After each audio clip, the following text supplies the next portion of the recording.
প্রচারণা কার্যক্রম সম্পর্কে জানতে চাই, সেখানে ভোটারদের উপস্থিতি কেমন, কি অবস্থা, কি পরিস্থিতি জানাবেন। সোয়ার, এখানে যারা প্রার্থী হয়েছেন তারা সবাই প্রচারণায় নেমেছেন এবং জমজমাট অবস্থা বলা চলে, অর্থাৎ নির্বাচনের যে আমেজ সেটি আসলে তৈরি হয়েছে।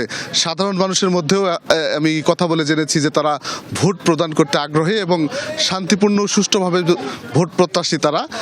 এখানে আসলে আমি আছি এই মুহূর্তে নওগাঁ 2 আসনের আকবরপুর এলাকায় কিছুক্ষণ আগে বিএনপির প্রার্থী অর্থাৎ বিএনপির কেন্দ্রীয় কমিটির কৃষি বিষয়ক সম্পাদক শামসুজ্জোহা খান তিনি গণসংযোগ করেছেন এবং তিনি একটি উঠান বৈঠক করেছেন। এরপরে সাধারণ ভোটারদের সঙ্গে আমি কথা বলছিলাম। এখানে সাধারণ ভোটাররা আছে, আমি একটু জানতে চাই ভোটের পরিবেশ কেমন আপনাদের এই এলাকায়? ভালো চলছে, ভোট চলবে ইনশাআল্লাহ। প্রার্থীরা আসছে? এই এলাকার কি কি উন্নয়ন করা দরকার? রাস্তাঘাট, কলেজ, পানি, সব কৃষি ব্যবস্থা করতে হবে। আমরা আরেকজনের সঙ্গে একটু কথা বলে জানবার চেষ্টা করব। আপনাদের এলাকার ভোটের পরিবেশ কেমন? না, ভালো আছে এখানে, মানে অনেক ভালো পরিবেশ। সোয়ার, শুনছিলেন যে আসলে ভোটের পরিবেশ নিয়ে কারো কোনো আপত্তি নেই, তবে তারা বলছেন যে প্রার্থী আসছেন তার কাছে এই এলাকার মানুষের দাবি কৃষির উন্নয়ন ঘটানো হোক। শফিক নওগাঁ থেকে জানাচ্ছিলেন, আপনি অনেক ধন্যবাদ আপনাকে। এবার একটু রংপুরের আমাদের আরেক সহকর্মী সরকার মাজহারুল মান্নানের সঙ্গে কথা বলতে চাই। মাজহার, সেখানে কেমন দেখছেন প্রচারণা এই মুহূর্তে, আর কি ধরনের প্রতিশ্রুতি দিচ্ছেন প্রার্থীরা, জানাবেন।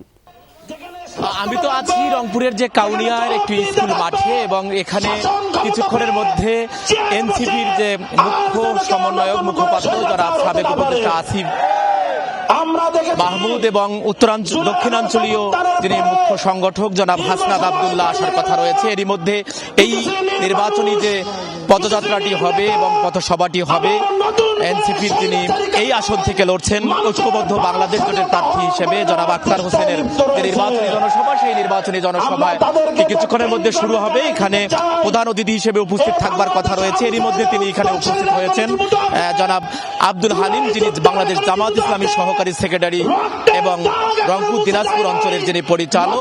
এবং এখানে যারা এসেছেন, আমি যদি আপনাদেরকে একটুখানি বলতে পারি যে এই আসনে জামায়াত ইসলামী প্রার্থী ছিল, সেই প্রার্থী এটিএম আজম খান, সাথে ঐক্যবদ্ধ বাংলাদেশ প্রার্থী হওয়ার কারণে তাকে আক্তার হোসেনকে ছেড়ে দেওয়া হয়েছে। এখন আক্তার হোসেনের পক্ষে এই নির্বাচনী যে জনসভাটি, এই জনসভাটি এরই মধ্যে এই যে স্কুল মাঠটি আছে, স্কুল মাঠটি পুরোটাই একেবারে কানায় পূর্ণ হয়ে গেছে এবং যারা আয়োজক আছেন তারা আশা করছেন যে এই যে পথসভাটি এখান থেকে বাহিরে যে বাস স্ট্যান্ডটি আছে সেই বাস স্ট্যান্ডটি পর্যন্ত যাবেন। এখান থেকে যেটা বলবার চেষ্টা করা হচ্ছে যে জুলাই বিপ্লব পরবর্তী সময়ে এই বাংলাদেশের মানুষের কাছে, এই রংপুর অঞ্চলের মানুষের কাছে, বিশেষ করে পীরগাছা এবং কাউনিয়া অঞ্চলের মানুষের কাছে স্পষ্ট হয়ে গেছে যে কে ভালো আর কে মন্দ।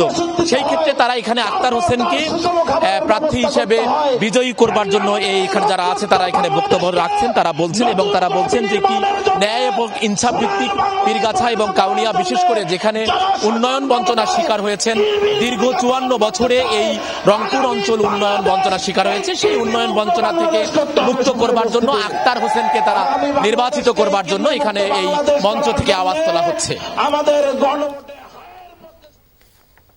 মাজহার, আপনাকে অনেক ধন্যবাদ।